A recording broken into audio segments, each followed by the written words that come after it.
So I came up with Moriah's core dice mechanic, the sacrifice mechanic, where you can sacrifice parts of your body to temporarily improve your dice, or you can sacrifice a member of your party and gain an automatic success.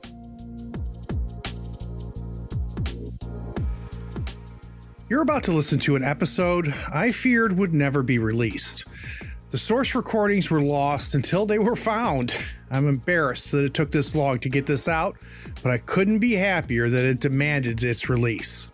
Kyle brings a unique voice to this podcast. She isn't the only guest from Southeast Asia, but she brings us fascinating insights. She explains how a game jam pushed her to make her first game. And we really do get a unique origin story for her game, Moriah. All right, sit back, relax, and enjoy this long overdue time with Kyle.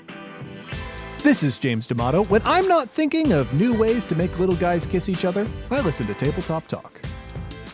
Howdy friends, Craig here. My guest is Kyle Tam, creator of the tabletop role-playing game Moriah. She is an author and game designer. She focuses on small games, and Moriah may be her biggest game. So Kyle, welcome to the third floor. Very nice to be here. Thank you for having me, Craig. So Kyle, well, first off, let's start with the fact that you are my first guest from your part of the world. Really? So I think I want to start there. Is this a place you moved to? You've always lived here. So first of all, let's tell everybody where you are. So I'm in the Philippines right now. I'm in Southeast Asia. So the fact that I'm your first guest from this region is kind of surprising, because before me, there's been so many designers in the like RPG space, you know? Well, and it's a failure on my part, right? It is, but it's also something that I hear talked about a lot, is how difficult it is for a lot of designers from that part of the world to get any type of global recognition. Yeah, absolutely. I think part of it comes down to we don't have the resources that are necessarily available. You think about RPG LATAM. Some of the biggest initiatives on a crowdfunding site like Kickstarter have only been made possible with the help of publishing partners in the West. So you think about ARC, that was done, I believe, in part. So ARC was done in partnership with, I believe, Exalted Funeral. I may be mistaken. I know the LATAM Breakout was done in partnership with Soul Muppet Publishing. Our Haunt was done in partnership with Possum Creek Games. So these are amazing games that have come out, but obviously they couldn't have come out on a crowdfunding site like Kickstarter without outside help. Yeah, that's fascinating. So how long have you lived in Southeast Asia? Most of my life. So I've been here. I went to college abroad, but I've spent most of my life here in the Philippines. That's very cool. That's very cool. All right. So now we got to go back in time, Kyle. So there was a day where you knew nothing about this, right? You knew nothing about tabletop role playing. You knew nothing about grabbing a sheet of paper and pretending to be another person. And then it was put in front of you for the first time. So can we go back to then? Absolutely. So it kind of comes in two different instances. The first was back here in the Philippines. I saw Dungeons and Dragons 4th edition in the bookstore, and my uncle, big nerd, huge nerd, classic nerd, got me the set of books for my birthday, which is great because Nice. I never actually got to play it. I read them a bunch, but I never actually got to play it. I ended up lending them to friends of my sister who became big D&D nerds. But I liked the setting. I liked all the like fantasy and this idea that you could create worlds with your own characters, which is very different even from like computer role-playing games where at the time you were mostly just playing sort of defined characters. And then my second run-in with RPGs was later in college because I ended up going to the UK, and nerds there are really big on TTRPG. Really big. I don't know why. But I ended up starting not with Dungeons and Dragons, but with the White Wolf stuff. Oh, nice. Yeah. But not the one you'd expect. I ended up playing Wraith the Oblivion, which is the weird weird one out of that old world. It's a hell of a game to start with, Kyle. I'm not gonna lie. I know. But I think that's what's kind of colored my approach to TTRPGs, because I didn't come in with the same expectations of what a game should be like or how it should feel. It was very different. It was very like moving, very emotional, very kind of rooted in one's humanity or lack thereof. There wasn't the kind of definition of what is good and what is evil, just like a lot of gray and a lot of feelings. And so going back to, your first couple sessions on that, granted, you had been exposed to it, obviously, having read the 4 ebooks. So it couldn't have been completely foreign to you. But do you get a sense of when the term I often use is when it got its hooks in you, when you suddenly realize, like, I really like this? I think it was partway through my first campaign where, because Wraith is such an emotional experience, it really kind of sinks its teeth into you. And there was a moment after a session where I ended up, I don't know if it's a good or bad thing, but just kind of like staring at the wall, like so overwhelmed because we'd had such an emotional session.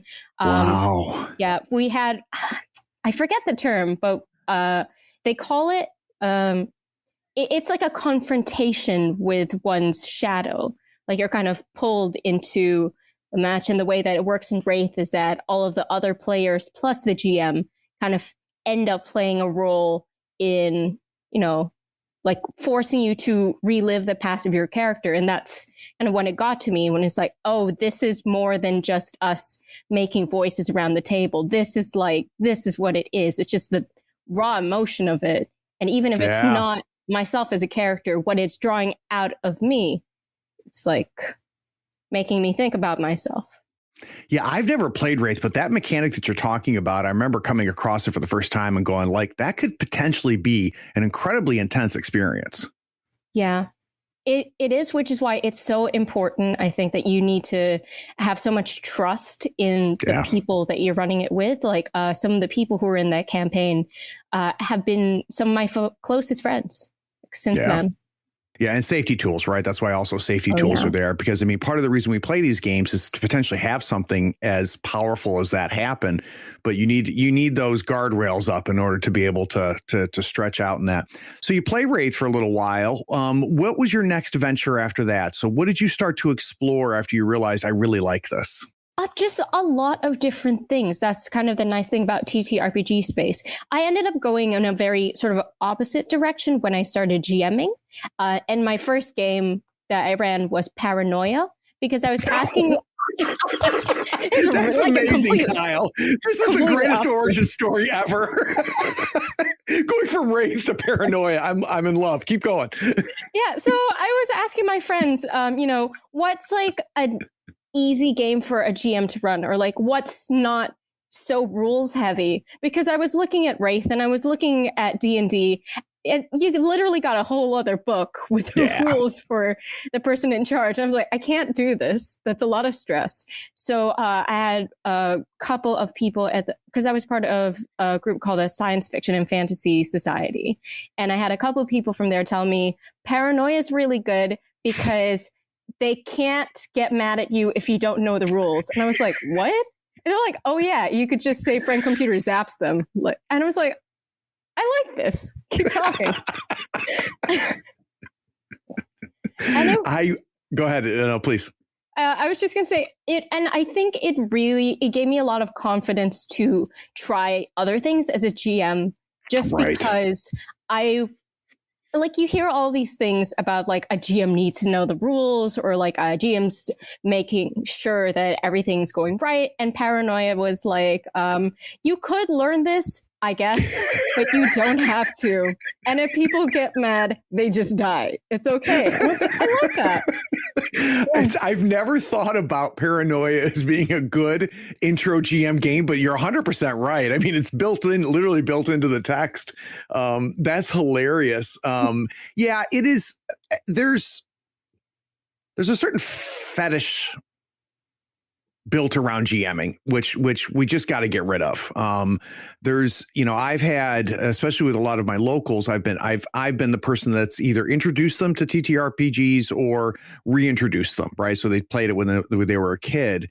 And there's a lot of the guys and gals that I play with, and I'm like, you should run a game. Like, I want to play in one of your games. Oh, no, it's just too much. It's too much. I'm like, I'm not saying you don't have to like it, right? It's possible that you don't enjoy it, right? There's people that just enjoy playing, and there's nothing wrong with that.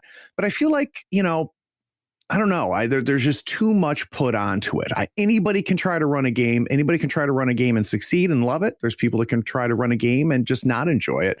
But that bar needs to go away.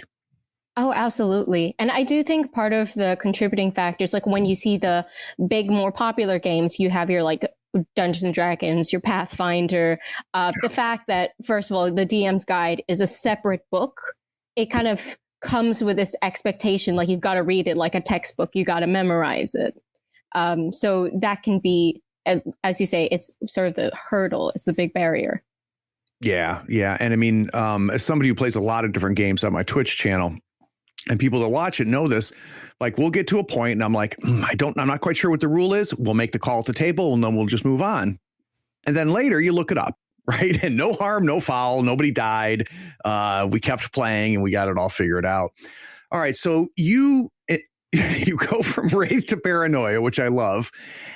And as you're playing these, Kyle, at some point you get a bug, and that bug says, Kyle, you should try to do more than just run a game. We should play around with maybe making a game. So when did that voice first appear in your mind? Oh, that was so many years later. I'll be honest, up until like 2020, I hadn't really played in many TTRPGs in a while, maybe like the occasional one-off session of Dungeons and Dragons with my friend. Part of that comes from moving back to the Philippines, where I had an active board game group, but there was kind of this barrier towards having a roleplay session that wasn't Dungeons and Dragons. And I will be honest, I like D&D okay, but it's not my first choice of game. Right. I think I've proven that. But I ended up kind of going back on social media once like 2020 hit, and I don't even know how it came up on my feed, but I saw a game jam for what you call the Lost and Found system, which is used, I think, by Mousehole Press to make Artifact, Bucket of Bolts.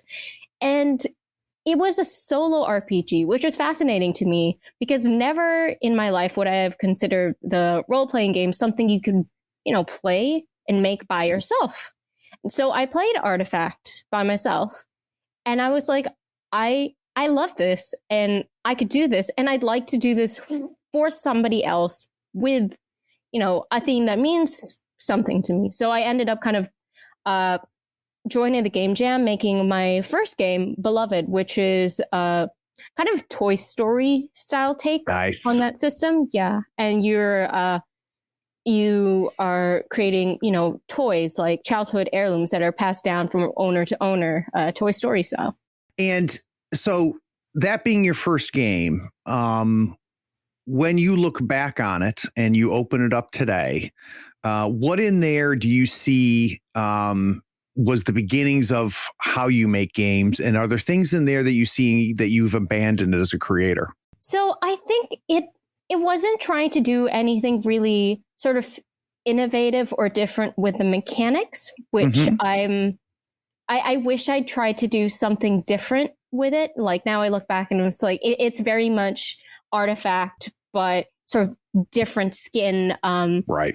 At the same time, I see a lot of the roots of what I have been doing, which is kind of getting to the emotional core rather than it being a game about like crunch mechanics. It's more so a game about, reminiscence and emotion.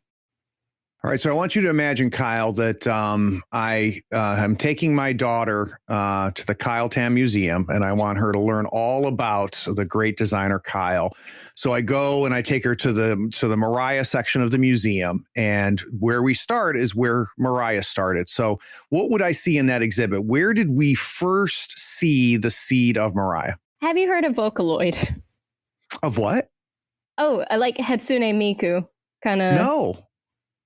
Oh, I love this. I love explaining this. So, I'm so excited right now.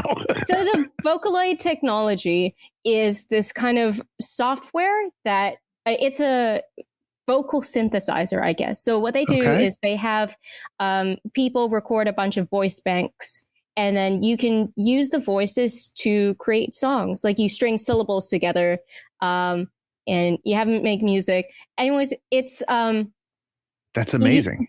You have this software, and people have used it all over the world, but mostly in Japan, to create music.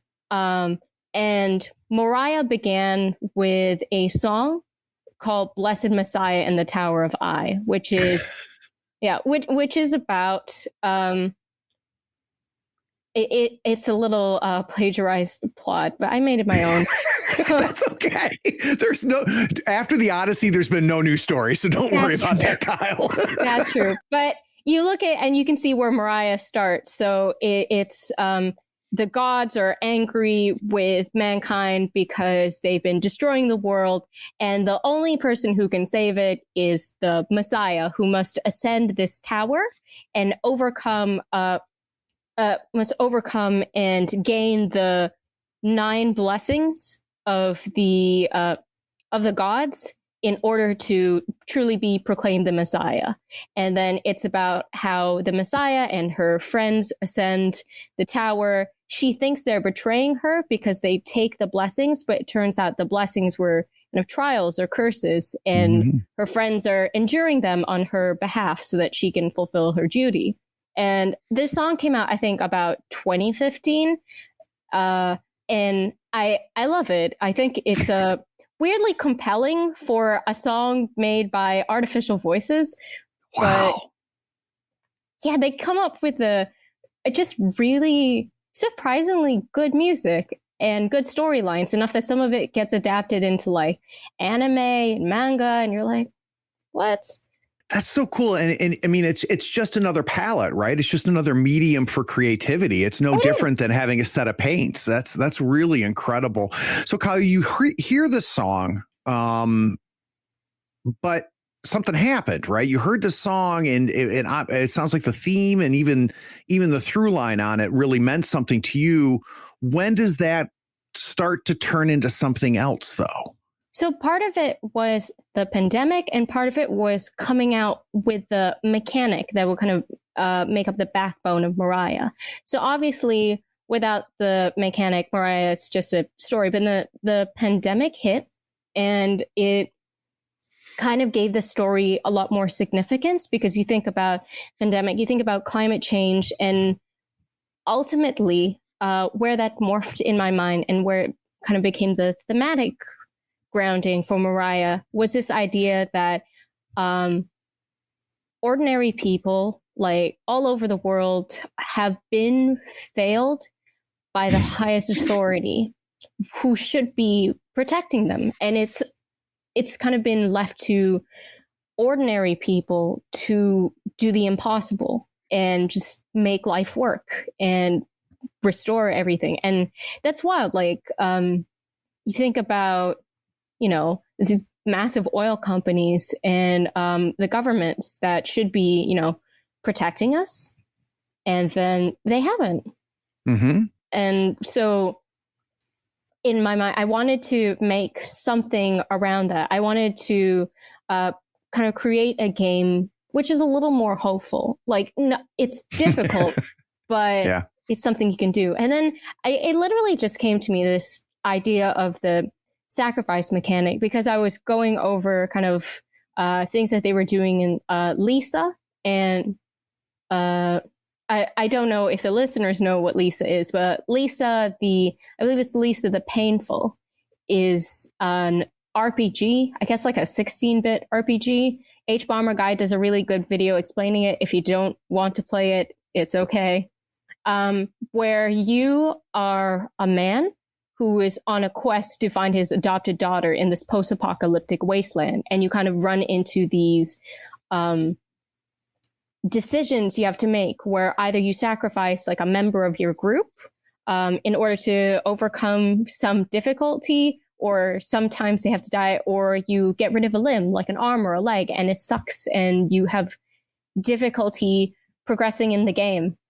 And also an PS Vita game that I used to play, even more obscure, called Soul Sacrifice, which it's kind of like Monster Hunter, except you can temporarily like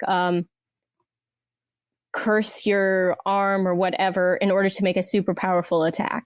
So I was thinking about these things, and I was wondering if it might be interesting to do something with that mechanically. So I came up with Moriah's core dice mechanic, the sacrifice mechanic, where you can sacrifice parts of your body to temporarily improve your dice, or you can sacrifice a member of your party and gain an automatic success.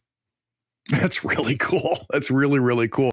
So what was first then, Kyle? Do you think that was the Moriah concept that led you down the path towards the sacrifice mechanic, or do you think the sacrifice mechanic was stewing before you came across the song that inspired Moriah? I think the song was first because I heard the song first when it first came out. I've always really liked it. I have it on my playlist. But it was something that ended up playing as I was thinking of the mechanic. Like you just end up going on autoplay, and I was like, this makes sense. This makes sense. You put these two things together. Like the mechanic, I think the concept came first, but they just made so much sense together. And I got your little note after your itch funding succeeded. So we're looking at getting a PDF. By the way, we're recording this in March. So it might be available to you now, the final product, but depending on when we release this.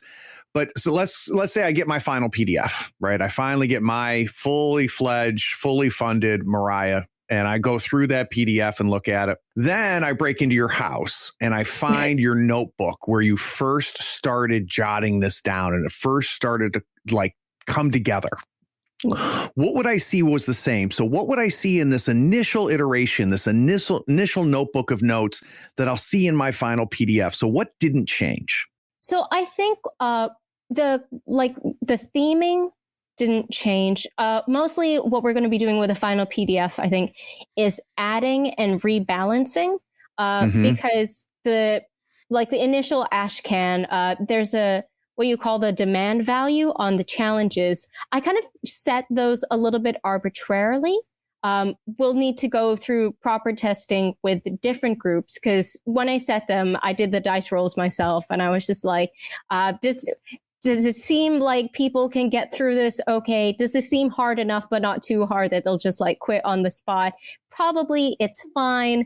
But I will need to actually go through like lots of different group sizes in order to make sure that it's tough but fair.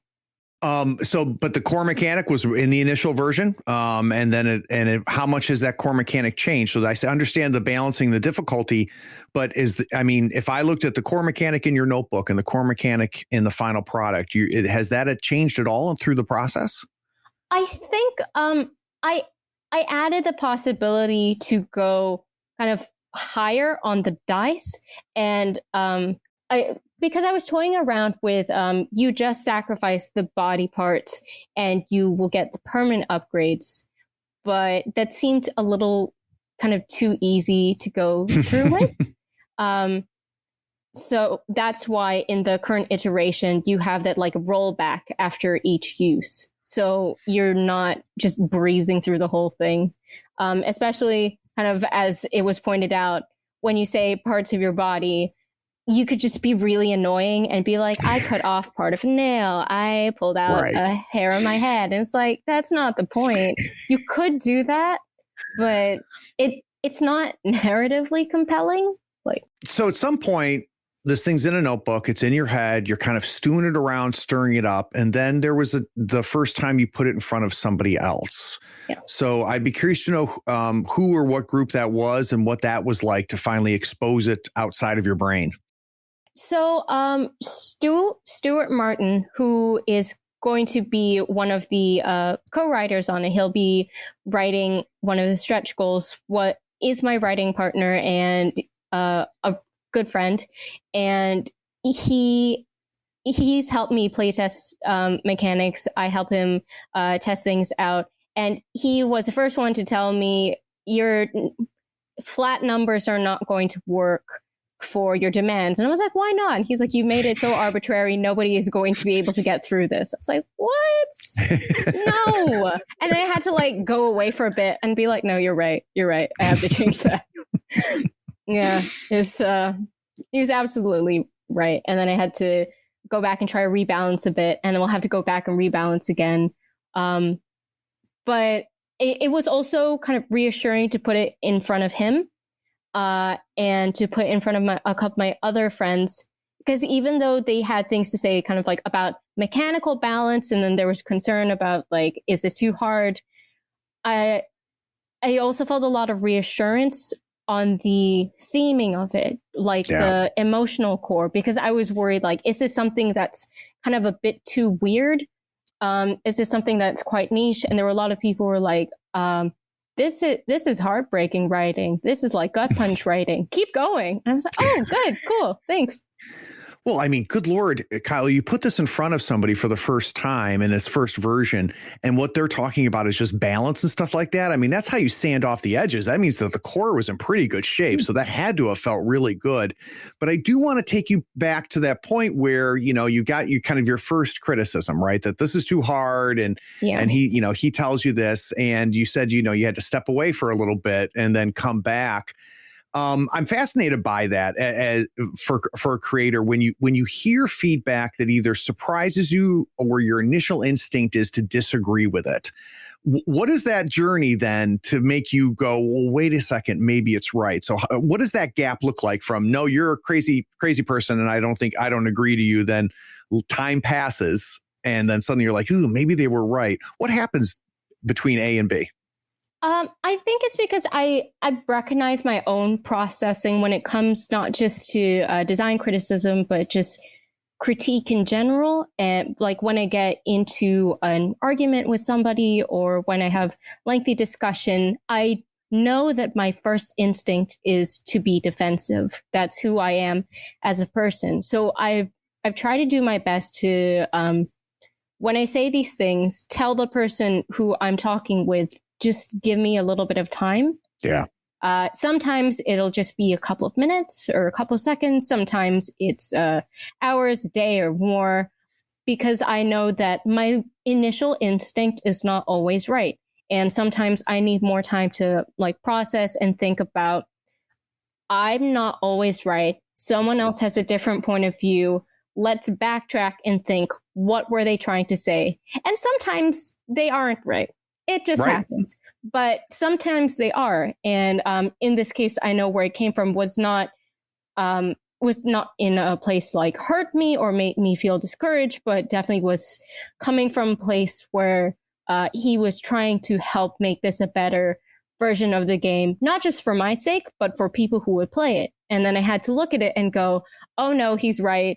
This number is ridiculous. Like, I think I had like an end value of you have to roll a 70. And I was thinking, like, if you're one person and you were a group of 4, I think it's kind of ridiculous, especially when you max out at a D100, to expect you to hit this.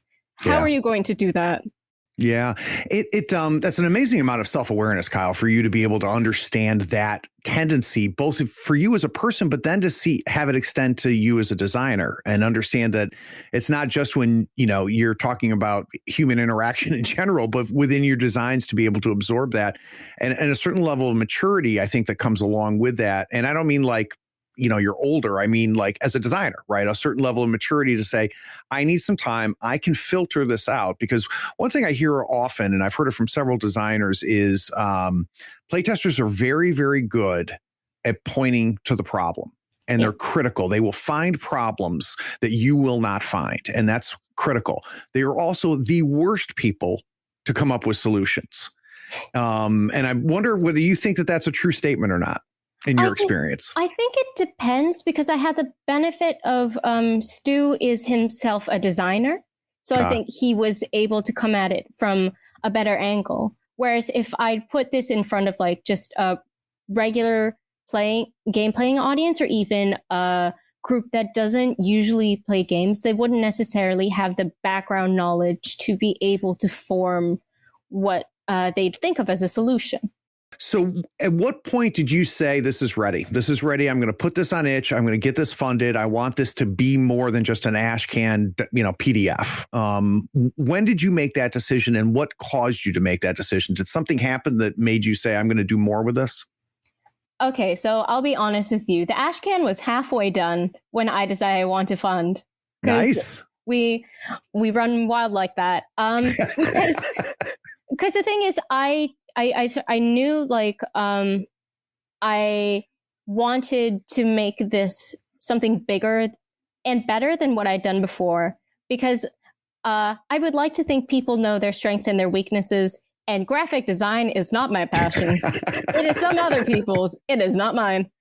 Oh my gosh. It's a specific set of skills for it's sure. It's a very specific set of skills. And it's something that anybody can do really poorly. I think I'm okay, but I wanted this to be just really well done. And Armanda, who I'm working with, is fantastic. She's a whiz with it. I've seen it in the works that she made. She was my immediate first thought. I'm so happy that I didn't have to find another person to do the layout. So she was my first thought. And then my second thought was, I'm going to need to be able to pay her and to pay someone to edit and pay someone to do art. And these are a lot of things where it's kind of scary to put up all that money up front, especially like we're coming in from the Philippines. I think in many ways I'm fortunate because I am able to put up sort of that money, but I would also need to get the money back. It's not an easy thing to invest in upfront, not in the slightest. Yeah, definitely. I hadn't considered doing it this early because Zine Quest, again, is a Kickstarter exclusive. But once there was this like transition to Zine Month, and there was going to be more spotlight put on projects that were itch funding, all of a sudden I was like, this is my opportunity. I'm not going to get a chance like this for a while. So I ran. That's very, very cool. So, Kyle, to a certain degree, we have buried the lead. And I do this often where I'm so interested in how we make things that sometimes I realize that my audience doesn't know what we made. So what we're going to do is take a quick break. When we get back from this break, you're actually going to learn what Moriah is. We'll be right back.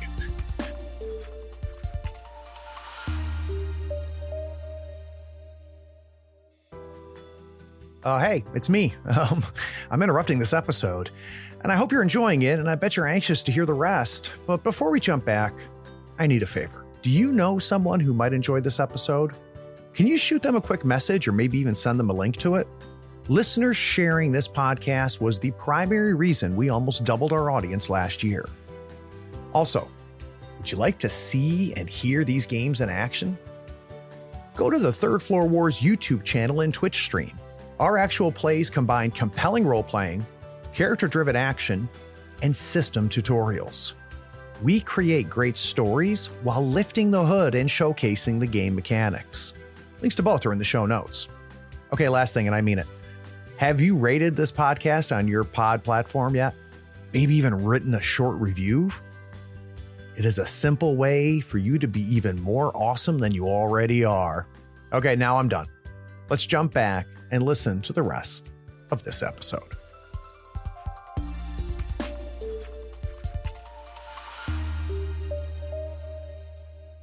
So it was funny, Kyle. I can't remember when I first came across this game. It was I tried to do it before. So before the interview, I was trying to figure out like, how did I connect with Kyle? You know, how did I come across this? Because I found the game before I found you, and was tickled once I was able to get you booked on the show, because I think there is a lot in this game that's familiar, but there's a lot that's very unique. So let's start off. We've hinted at the theme, but let's take a big sky view and let's talk about what the game is.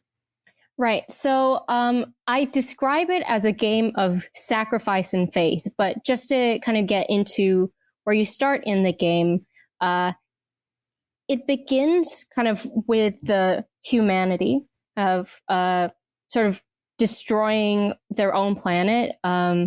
It's not set in our world because I didn't want to make it so close to home. I feel like let's not do that. And also because you can put in more fantastical elements if you set it somewhere else. So it's set in another world, and the gods are angry with what humanity has done. So they sent a bunch of natural disasters have to ruin life for humanity, not for the rest of the planet. It's very kind of like Old Testament style, biblical angry god, but it's gods plural.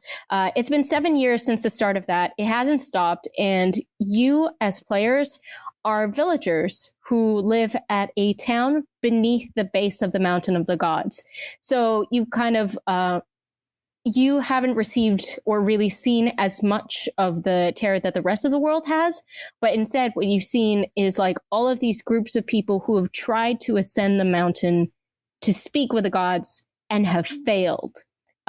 Sometimes they come back down. Sometimes some of them are missing. Sometimes they don't come down at all. And it's all different types. Got hero types, mercenary types, all of them. And it's kind of reached the point where for your own reasons, you individually or as a group kind of decide that you want to ascend the mountain to try and kind of plead with the gods on humanity's behalf. And the way that ends up working is that in order to do that, you must ascend the mountain by passing the challenges of the gods. And the way that the game sort of opens mechanically is I in my head, I was writing it to be a little more like a video game tutorial where you get the mechanics that pop up as soon as they're relevant to you. So all of this so far has been like narrative. And then you encounter your first challenge, which is a stone altar, demand 1. And then the game explains to you what a demand is. The demand is the challenge of the gods. And to overcome a challenge, you need to have dice. So you roll your dice, and if your dice hit or exceed the value, then you pass the challenge. And then you can choose to pull your dice if you want to, but very specifically, you don't have access to dice until someone is sacrificed. And then you access it. And that's where your game starts. You have to choose which of you gets to die. And then they become the voice. That is to say, they become your game master. And then the game really starts. I found the walk into the game very, very interesting. The way you put myth around the dice in there. The character creation, I want to talk about that a little bit, because that's not something. Let's explain to people how you create characters. I thought it was very interesting. So where you start with characters is you put an element down, let's say a name, and then you pass it around. Like you've got a note card or something online, maybe you use a chat box, you pass it around, and then you write an occupation, pass it around, write like what your wish is, pass it around. What are you fighting for?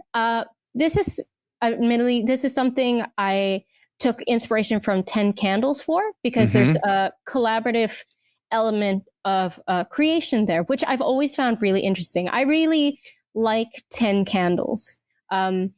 Because when you create a group together, there's this sense that you're not just playing your own character who is made in isolation, which I find sometimes can be an issue when you're playing sort of the big campaign games. Yeah. Like you go away, you've come back. I have my full wizard, and this is what they've got. And it's like, okay, but what is your wizard doing in the world? Right. I don't know, but so. What's interesting to me about that, because I smelled the 10 candles when I saw that, right? But it's cool for several reasons. One, depending on the size of the group, your contributions may not come back to you. Yeah. Right. So you may end up with a character that you have not contributed to, which I think is neat. The other thing that I thought was clever, and granted, Kyle, I haven't played it yet, so I'm just making assumptions off the read, which are two different experiences, right? But I get a sense of world building that can happen during that process too. Is that right? Absolutely. Because I think when you're writing that out for other people, it tells you very much like what, like even an occupation that tells you what is important enough in this village that somebody is doing the job. Like if you write down barkeep, all right, so there's a bar in the village. You write down shepherd. All right, so somebody's taking care of the sheep. Jester. All right, this one's a clown. Okay, got it. It gives you a frame of reference for what people consider important, what they consider worth abandoning, and what they consider worth protecting. It's so cool. So we've sacrificed one of our players. They've now become this mystical GM, right? What happens next then? So what happens next is that you travel along the road. The Ashcan comes with one pre-planned sort of road. And your road consists of your different challenges, which you kind of overcome in that way. Although I haven't explained I explained it earlier, where you can temporarily sacrifice. But you also run into what I call respites, which are, they're not kind of mechanically something that you overcome, but they're kind of in character breaks. So as we've talked about, I played Wraith, and you yourself mentioned that the kind of the shadow mechanic seemed like something that was very intense. And I agree, which is why I created Respite. So part of it was I like world building. I wish I'd had more opportunity to world build, but I also didn't want to kind of spoon feed that to people. So when you have a Respite, you've got like a little blurb of narrative text, but there are also prompts for people to discuss things like you discuss the people who might have died on your way up to this particular spot, and you have sort of fond memories of them. You're doing character and world building without having had to front load that at the beginning. So it takes all the sort of effort out of there, and you can do it a little more organically now that you have been able to sort of get to know and get the feel of other characters. But also, it's a nice in-character way to settle down from the tension in the game, because you don't always want to break the mood of a game when you have like a emotionally charged experience. And there's not really that kind of safety valve or release I found in games like Wraith the Oblivion. There might be in other games, but I know there wasn't any really good, proper mechanism for kind of transitioning out of that headspace. So we'd end up having to like take a real life in-person break, which was nice. But sometimes I also just wanted to kind of keep going and explore that space. So this was kind of my solution for that. Just like, so you can get into the headspace of your characters, but not in a way that's like so stressful. Well, and the ability to shift gears, Kyle, I think is interesting because what it could do is enhance the experience, right? So if we're always singing the same tone, then it loses its power. But if we have some fluctuations in that, if we can leave it and come back to it, I think that really can increase the intensity. I also thought the peppering of storyteller style game into what is not a storytelling game, right? It's definitely got the influences, but there's a GM, there's dice, this isn't Fiasco, right? It's not a Morningstar game, but it's there, right? You have some of that happening right at the character creation, which I thought was really, really neat. So what I want to do now, Kyle, because I think we've got a good sense of the world, we've got a good sense of the mechanics, hopefully enough that people are already clicking the link below to take a look at it. But one thing that I want to check on you with is any reactions that you've received that have surprised you. So as more and more people have gotten the ash can, more and more people have started to read the game, play the game. Is there any feedback that has come through that shocked you? And it could be, a criticism you didn't expect, a way the game was digested in a way you didn't expect. What has surprised you the most now that it's out in the wild? I think what surprised me was I saw a comment on Twitter. I don't know if it's still up there because I was posting kind of the work in progress on my Twitter. Well, this is ongoing. And then I ended up posting some of the opening blurb. And part of that goes, this is not, I can't say the exact words, but it's something like, this is not a game of heroes. And then there was a Twitter comment which is like, but isn't the progress of the game just the hero's journey? And I found that really interesting just to think about, because I set out to try and deliberately create something that wasn't high fantasy heroes or what you kind of expect to be a hero's journey. But I think it's correct and not correct. It's not, I think, your typical hero's journey where you've got the heroes and they continue on and they become stronger. Like they become stronger and they triumph. And usually when your hero succeeds, it's this really climactic thing and this really brave thing. That's your classical hero's journey. I don't think describing this as a hero's journey is necessarily wrong, but this isn't a game about gaining strength. And it's definitely not one where the choice is like, you were chosen for this, you are a fated hero, because the game doesn't shame you for stopping at any time. It's not this thing where you must or you have to. There is a part in the narration where it does say, like, that if you don't do this, who will? But otherwise, I tried to make it quite clear that, this isn't easy. This is not you slaying monsters. This is you literally giving life and limb for other people that you may never meet, who may not even care that you did this. Nobody's going to celebrate. Nobody's going to cheer you on. Why are you doing this? And I think that's a theme that I want to run very much throughout the game for players is, why do you continue to do this? What is motivating you? And will it still motivate you the higher you go?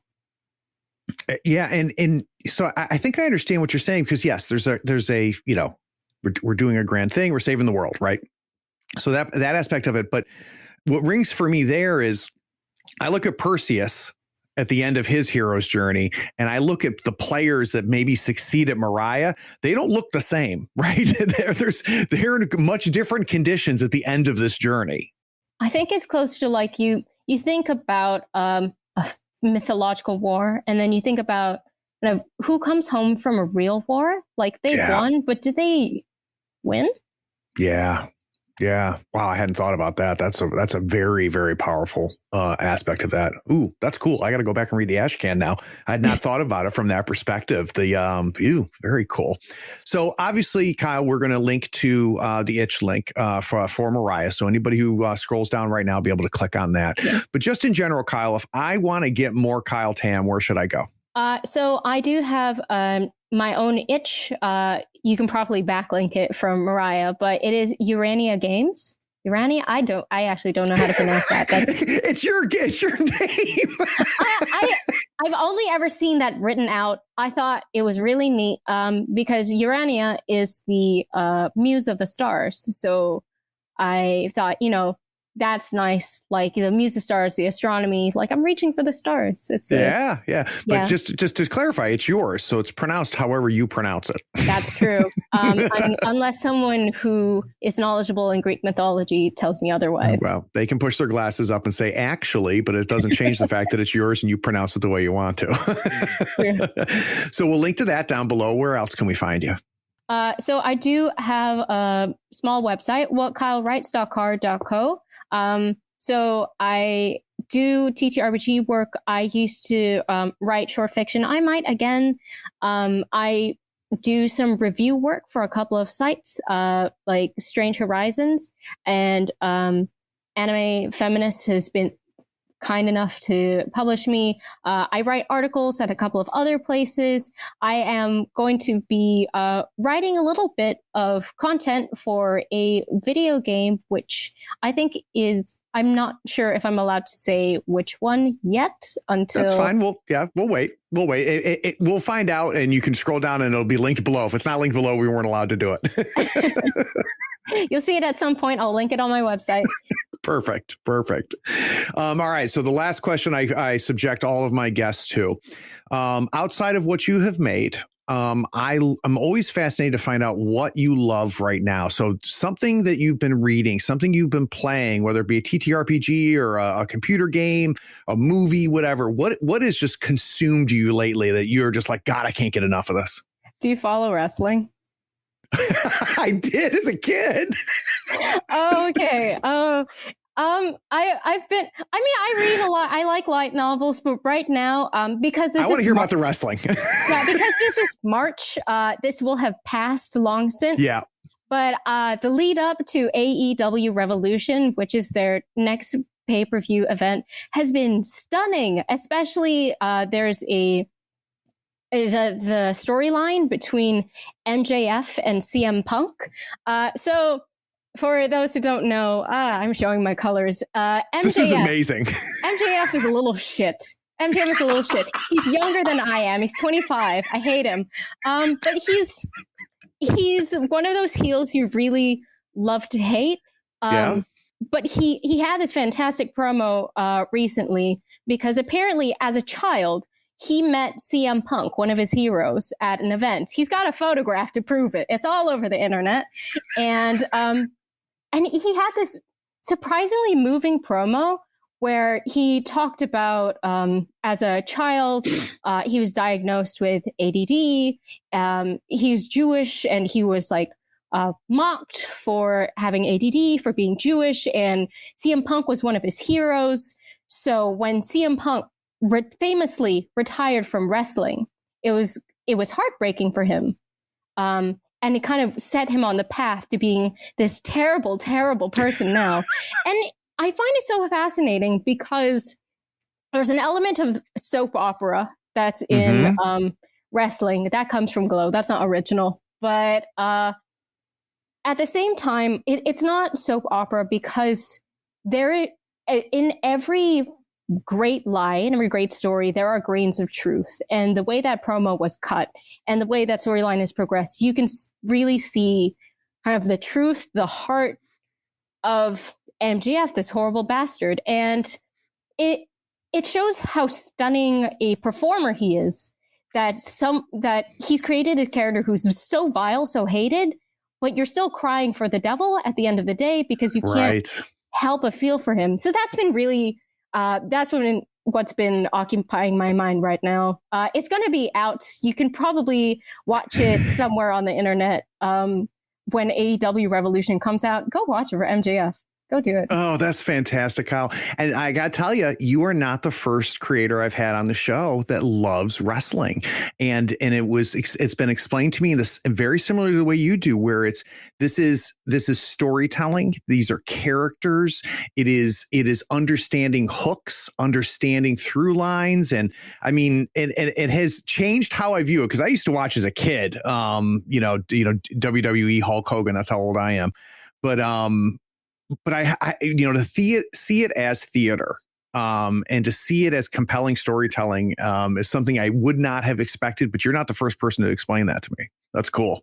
I can't believe it. Like I also got into opera over a pandemic, and Look at you. I'm just all over the place. I don't know what I like anymore. But like you think of this like high and low art. Aronofsky did ballet, but I don't think ballet is the correct thing to compare it against, because opera also has that kind of camp about it. Like opera is this beautiful fine art, but it's also ridiculous. It's people singing for 8 minutes about how they feel right now. And that's what wrestling is. It's the same thing, but one, they're bragging by singing, and one they're bragging by power bombing. That's how it is. That's fantastic. Kyle, I really enjoyed this, and I really appreciate you making the time. No, thank you so much for having me. I've had so much fun. That makes me happy too. And those of you listening, you made it all the way to the end. I appreciate you too. Take care.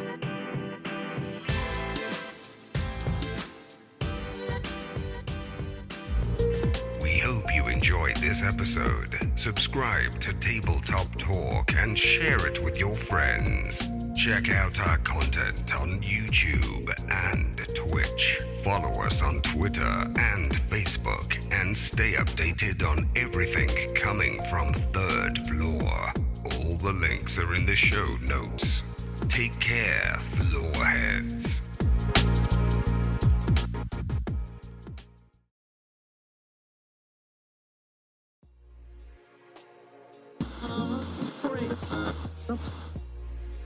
And a game designer. She's an author and game designer. Kyle, that was fantastic. Thank you. Absolutely that was so fantastic. Much fun. Yeah, and we did a really good job navigating the slight delay, so I appreciate your patience with that. No worries. It's actually so much easier to do with this. Is it Squadcast hard to set up? Because I actually do a different podcast, and my group were kind of wondering if we've been using Zencaster, but Zencaster doesn't have the video, so we kind of get this awkwardness with the delay at times. Yeah, so I started with Zencaster. I started with the free version. I ditched that because it just didn't have the capabilities I needed. Then I did the premium on it, and I found that their support was terrible. So I would have, I was constantly having instances where I would lose audio, and they just did not have the support to help me in that scenario. So I explored and did the trial here on Squadcast, and it's not cheap. It's like $45 a month, right? Which is a lot different than, Zencaster. But it has the video, which I think has a huge impact. And you have the ability to record the video if you want. I don't, because this is strictly audio, but it's much different for us to be able to see each other, to have these conversations, for us to work off each other's expressions. And it just makes a better conversation, I think, even though it's just audio. I can't believe it, because we've been, we were trying to record sessions a couple of days ago. And the worst part about having a funny story is like people are butting in and it's like, I'm so sorry, I'll let you finish. I'm sorry. It's the worst. It is. And the video helps with that. The other thing is the technology behind it, the local recordings, the uploads. They also do a ghost recording of the entire online. And I've had situations where I've taken audio from somebody who they uploaded, something happened on their machine and they got garbled at certain points. Well, I can grab the master audio, edit that in, right, and fix that. So it's for me, it's worth the $45 a month. Depending on what your use case is, it may not be, but yeah, this is a no-brainer for me. Okay, I will talk to my group about it, because we'll see. It's worth it if we get an audience. If not, I feel like I'm not sure. Yeah, no, I mean, $45 a month is not cheap for this type of thing, right? If you don't have the funding to back it, it may not be worth it. But do the free trial, right? Give it a test run and see what you think of it. All right, so I'm going to bring us back, Kyle, and this is where we're going to explain the game to them. So we've already kind of explained the origins. We understand how this came to be. What we now want to do is leave after this segment. We want them to understand thematically as well as mechanically what the hell's going on here, okay? Right. All right, I'll bring us back.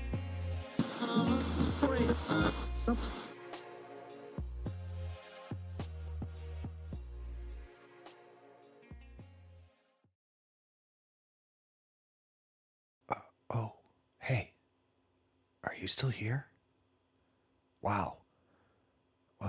Well, the episode is over, but if you're bored, why not go to patreon.com and support the show for as little as $1 a month?